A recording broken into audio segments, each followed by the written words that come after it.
What the hell is going on in movies today? I remember a time when movies were about fun and entertainment. A time when movies were good. I remember when going to a movie was about seeing dreams made real. That was a time when Hollywood didn't make movies filled with woke messages, identity politics, or have a political agenda.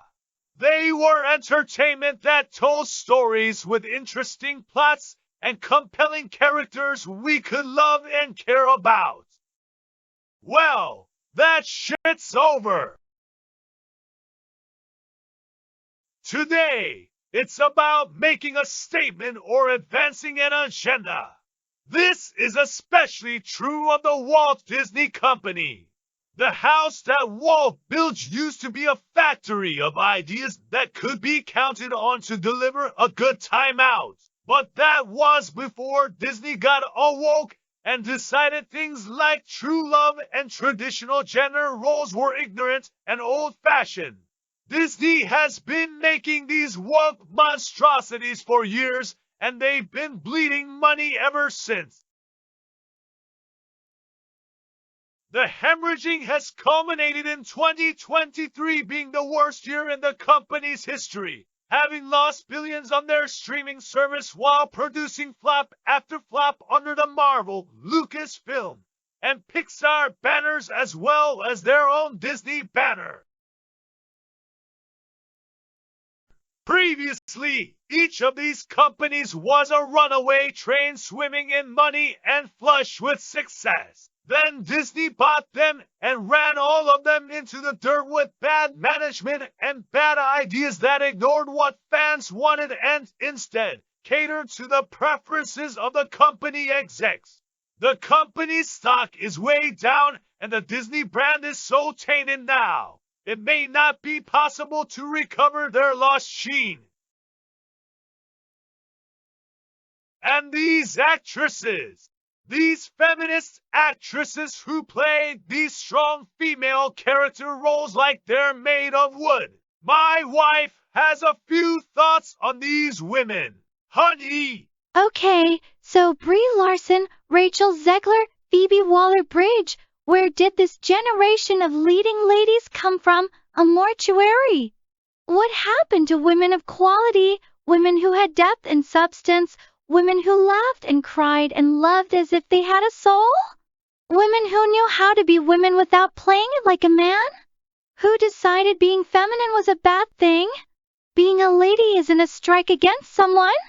Neither is having feelings and emotions, but you'd never know that seeing the kind of women these actresses portray, cold and unfeeling as if they were playing a coffee table. Being strong doesn't mean being dead inside. You don't have to have superpowers or weapons training to be strong. Emotional strength, courage, and resolve are all the superpowers any woman needs. Someone should tell these actresses that. That was great, honey! What's for dinner? Captain Crunch and salad. We had Captain Crunch and salad last night.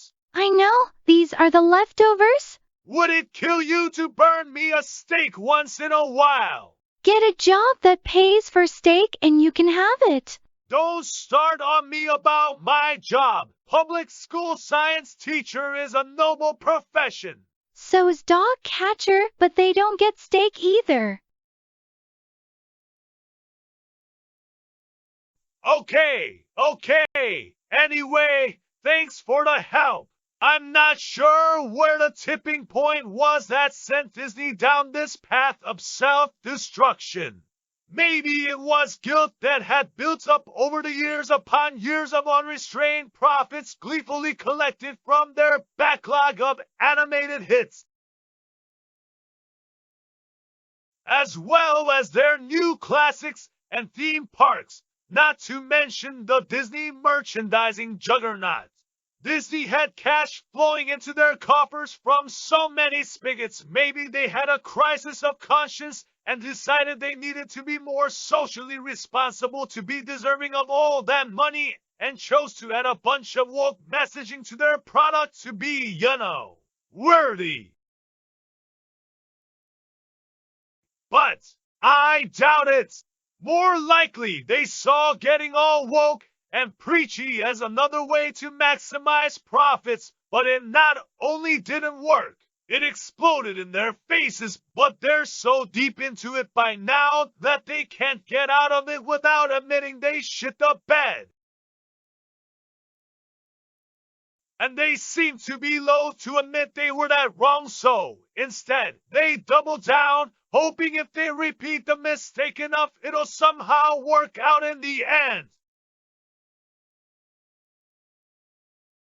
It's like a man hitting himself in the head with a hammer and deciding the way to treat his headache is to just hit himself even harder. Well, it backfired. Not only did it make their films vastly less appealing to audiences everywhere, but it also dried up the aqueduct of cash that previously had flowed so freely into the company's bank accounts. This all proved one thing. People don't want their movies tainted with messages. Don't preach to us when we just want to be entertained or we're keeping our money and going to see some other movie that doesn't aspire to expand our horizon. I'm an old dog, long past learning any new tricks. Wrap it up, honey. You've made your point. Disney sucks. Your dinner is ready. Okay, well, I guess that's all I have to say about that. Now, get lost. My Captain Crunch is getting soggy.